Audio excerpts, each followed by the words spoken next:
জামাত যে পথে এগোচ্ছে সেটা ঠিক ভারতের রাজনীতির পারপাস সার্ভ করছে, এটা অনেকের অভিযোগ। এই বিষয়ে আপনার মন্তব্য যদি সংক্ষেপে বলেন। না দেখেন, এটা খুব জাস্টিফায়েবল না এই সেন্সে যে দল তো নির্বাচন করতে হবে যে কোনো ফর্মে। ভোটটা পিয়ারে কাকে দেবে? দলকে দেবে, তো দলের মার্কাকে দেবে। ইন প্রিন্সিপাল এখন পর্যন্ত আওয়ামী লীগ তার দল এবং তার নৌকা মার্কা নিয়ে নির্বাচন করবে, এই ব্যাপারে সবার মধ্যে প্রিটি মাচ একাত্মতা আছে যে এটা করতে দেয়া যাবে না।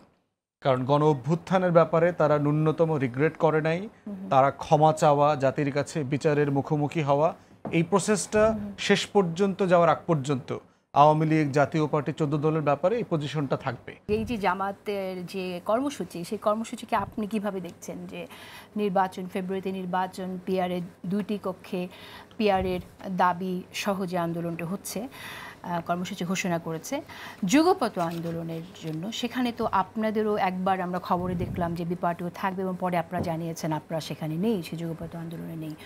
কিন্তু মোটা দাগে আগে শুনি যে আপনি কিভাবে দেখছেন। যে কোনো রাজনৈতিক দলের তো তার নিজস্ব কর্মসূচি দেবার এবং রাজনীতি করবার একটা জায়গা আছে, এটা ডেমোক্রেটিক ফ্রেমই আছে। কারণ জামাত তো আর বিএনপি না, ঠিক একইভাবে বিএনপি তো আর জামাত না। অর্থাৎ সবাই সবার জায়গা থেকে কর্মসূচি দেবে, কাজ করবে, সেটার মধ্যে আমি কোনো সমস্যা দেখি না। ঠিক একইভাবে ইসলামী আন্দোলন বাংলাদেশ, খেলাফতে মজলিস তার নিজস্ব জায়গা থেকে যে কর্মসূচি দিয়েছে অথবা তারা দাবিগুলো জানাচ্ছে, এটা নতুনও না। কিন্তু আপনাদের মনে থাকার কথা যে জামাত যখন মহাসমাবেশ করলো 1-2 মাস আগে, তখন কিন্তু এই দাবিগুলো ওখানে ছিল। আবার চরমনায়ও যখন ইসলামী আন্দোলন বাংলাদেশে যখন মহাসমাবেশ করেছে সোহরাওয়ার্দী উদ্যানে, তখনও কিন্তু দাবিগুলো তারা সামনে এনেছে এবং খুব নতুন না। কিন্তু এই দাবিগুলো তারা টাইম টু টাইম বিভিন্ন সময় বিভিন্ন ফোরামে গত 1 বছর ধরে বলছে। তো এইটা দেবার মধ্যে আমি কোনো ফান্ডামেন্টালি কোনো ইস্যু দেখি না যে এটা দেবাতে কি হয়েছে। দ্বিতীয়ত হচ্ছে যে এইটা কিন্তু কোনো সরকার বিরোধী আন্দোলন না, যেটাকে বলা হচ্ছে যে এটা কার বিরুদ্ধে দাবি, মানে কার বিরুদ্ধে আপনি কর্মসূচি পালন করবেন। বিষয় হচ্ছে দেখেন, গতকালকে পরশু প্রেস ক্লাবের সামনে শিক্ষকরা আসছে না, তাদের শিক্ষকদের দাবি দেওয়া নিয়ে যে তারা তাদের স্কুল কলেজগুলোকে এমপিওভুক্ত করতে চায়। এর আগের দিন দেখলাম ইবতেদায়ী মাদ্রাসা, মানে মাদ্রাসার প্রাইমারি লেভেলটাকে তারা নিবন্ধিত করতে চায়, সরকারি করতে চায়, দাবি নেওয়া আসছে। নাগরিকের সাথে রাষ্ট্রের সাথে একটা কন্টিনিউয়াস বার্গেনিং প্রসেস আছে, সে কন্টিনিউ তার সাথে দাবি দেওয়া নিয়ে নেগোশিয়েট করে। রাজনৈতিক দলও সেটা করে যে আমি জনগণের হয়ে এটা চাই, সেটা চাই, এটা আমাকে দিতে হবে। এবং সেই জায়গা থেকে এটা কোনো সরকার বিরোধী আন্দোলন না, আমার কাছে মনে হচ্ছে it's like a more campaign এবং হচ্ছে একটা প্রেশার দেয়া। এবং প্রেশারটা কোন জায়গাতে, যে বিএনপির সাথে যে জায়গাগুলোতে তাদের আপনার ঐকমত্য কমিশনে দ্বিমত আছে, পার্টিকুলারলি জুলাই সনদের বাস্তবায়ন প্রসেস, জাতীয় পার্টি ইস্যুতে কি হবে, 2টা কক্ষ হচ্ছে কিনা, 2টা কক্ষ হলে উচ্চ কক্ষে ভোটের পিয়ার হবে না সিটের পিয়ার হবে, সেক্ষেত্রে নিম্ন কক্ষের এজেন্ডা কি হবে, প্রসেস কি হবে, সেগুলোতে কোনো পরিবর্তন আসছে কিনা, সেই দাবিগুলো তারা রাস্তায় নিয়ে এসছে।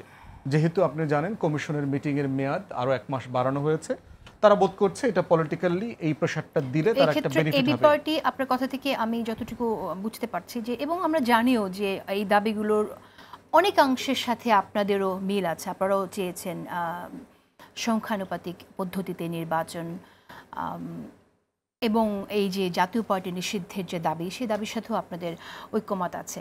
তো তাই যদি হয় তাহলে আপনারা এই যুগপৎ আন্দোলনে জামাতের সাথে নেই কেন? আমরা তো শেখ হাসিনার পতন চেয়েছি আওয়ামী লীগের আমলে, কিন্তু বিএনপির যুগপথে ছিলাম না। তো তাতে কি আমার দাবির ন্যায্যতা কোনোভাবে ছোট হয়ে যায়? ছোট হয় না। না, কোনো বিশেষ কারণ আছে কিনা, মানে আমরা মনে করেছি আদর্শগত কোনো কারণ বা কোনো কারণ নাই, কোনো কারণ নাই। এটা আমাদের পলিটিক্স হচ্ছে যে আমরা একটা ইন্ডিপেন্ডেন্ট জায়গা থেকে রাজনীতি করছি। বিভিন্ন ইস্যুতে বিএনপির সাথে আমাদের যেমন মিলের জায়গা আছে, অমিলের জায়গা আছে। জামাত অথবা ইভেন সিপিবির সাথেও দেখবেন আমাদের অনেক মিলের জায়গা আছে, অমিলের জায়গা আছে। নারীদের আসন নিয়ে অনেকে এটাকে মিলিয়ে দেখছে, যেটা আসলে ভারতও এখানে পিআর পদ্ধতিতে নির্বাচন চায়, ভারতও এখানে নির্বাচনটা যাতে না হয়, ডক্টর ইউনূস যাতে এই নির্বাচন দিতে না পায় সেটা চায়, এবং জামাত যে পথে এগোচ্ছে সেটা ঠিক ভারতের রাজনীতির পারপাস সার্ভ করছে, এটা অনেকের অভিযোগ। এই বিষয়ে আপনার মন্তব্য যদি সংক্ষেপে বলেন। না দেখেন, এটা খুব জাস্টিফায়েবল না এই সেন্সে যে দল তো নির্বাচন করতে হবে যে কোনো ফর্মে। ভোটটা পিয়ারে কাকে দেবে? দলকে দেবে, তো দলের মার্কাকে দেবে। ইন প্রিন্সিপাল এখন পর্যন্ত আওয়ামী লীগ তার দল এবং তার নৌকা মার্কা নিয়ে নির্বাচন করবে, এই ব্যাপারে সবার মধ্যে প্রিটি মাচ একাত্মতা আছে যে এটা করতে দেয়া যাবে না। কারণ গণ অভ্যুত্থানের ব্যাপারে তারা ন্যূনতম রিগ্রেট করে নাই, তারা ক্ষমা চাওয়া, জাতির কাছে বিচারের মুখোমুখি হওয়া, এই প্রসেসটা শেষ পর্যন্ত যাওয়ার আগ পর্যন্ত আওয়ামী লীগ জাতীয় পার্টি 14 দলের ব্যাপারে এই পজিশনটা থাকবে। অতএব যারা দল আকারে মার্কা নিয়ে নির্বাচনই করতে পারবে না, তার পিআরের প্রশ্ন আসছে কোত্থেকে। দ্বিতীয়ত হচ্ছে না, যে কিন্তু যদি আমরা এভাবে চিন্তা করি যে যেমনটা আমরা বলি যে আওয়ামী লীগ জাতীয় পার্টির কাঁধে চড়ে ফিরতে চায়, তাহলে জাতীয় পার্টি না থাকুক কাঁধ তো কোনো না কোনো একটা পেয়েই যেতে পারে আওয়ামী লীগ। তাহলে সেইভাবে যদি আসে তাহলে তো আপনি পিআরের পদ্ধতিতে গেলে সে তার জন্য পথ করে এটা দেবেন। খুব বেশি সাকসেসফুল অ্যাটেম্প্ট হবে না। আপনি ডাকসুতে শুধু দেখেন, ডাকসুতে 78% ভোট পেয়েছে। ছাত্রলীগের তো কোনো প্যানেল ছিল না, জাতীয় পার্টিরও কোনো প্যানেল ছিল না। তাহলে রেজাল্ট কি হয়েছে? ছাত্রলীগ ব্লক আকারে কাদেরকে ভোট দিয়েছে? শুধু জগন্নাথ হলের ভোটিং প্যাটার্নটা দেখেন। সেখানে যেই যে বলা হচ্ছে যে আওয়ামী লীগ ভারতের এজেন্ডা, জামাত ভারতের এজেন্ডা বাস্তবায়ন করছে, অথবা আওয়ামী লীগের সাথে একাত্মতা হয়ে দোষরীপনা করছে, ফ্যাক্টস তো সেটা বলছে না। মানে আপনি জামাতকে সমালোচনা করবার তো অন্য 101টা জায়গা আছে। সেটা যদি আমি আপনাকে প্রশ্ন করি, বিএনপির সমালোচনা করবার তো 101টা জায়গা আছে, কিন্তু বিএনপি যদি কোনো একটা বিএনপির কোনো একটা মত যদি ধরেন ভারতের চাওয়ার সাথে মিলে যায়, তখন কেন বিএনপিকে এই কথাটা বলা হয় যে ভারতের দেখেন, এটা তো পলিটিক্সের একটা ফ্রেমিং আছে। এখন প্রশ্ন হচ্ছে যে আপনি কতটুকু সেন্সিবল পলিটিক্স করবেন।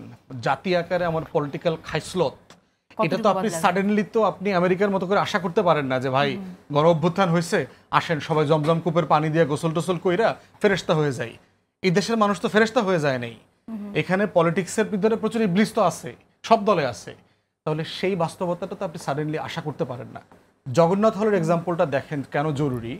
যে শিবিরকে বলা হয়েছে ছাত্রলীগের সাথে আতাত করছে, জগন্নাথ হলের ছেলেমেয়েরা যে ভোট দিয়েছে সেই ভোটিং প্যাটার্নে ভিপি পদে শিবিরের ছেলে পাইছে 10টা ভোট, ছাত্রদলের প্রার্থী পাইছে 1100+। জিএস পদে উমামা ফাতেমা অথবা ধরেন এই মেঘমোল্লার বসু 1500 ভোট পাইছে প্লাস। এজিএস পদে ছাত্রদলের ছেলেটা সবচেয়ে বেশি ভোট পেয়েছে। তাহলে প্রশ্ন হচ্ছে এই ডেটাটা তো আসলে ফাংশনাল না, এটা ওয়ার্ক করতেছে না।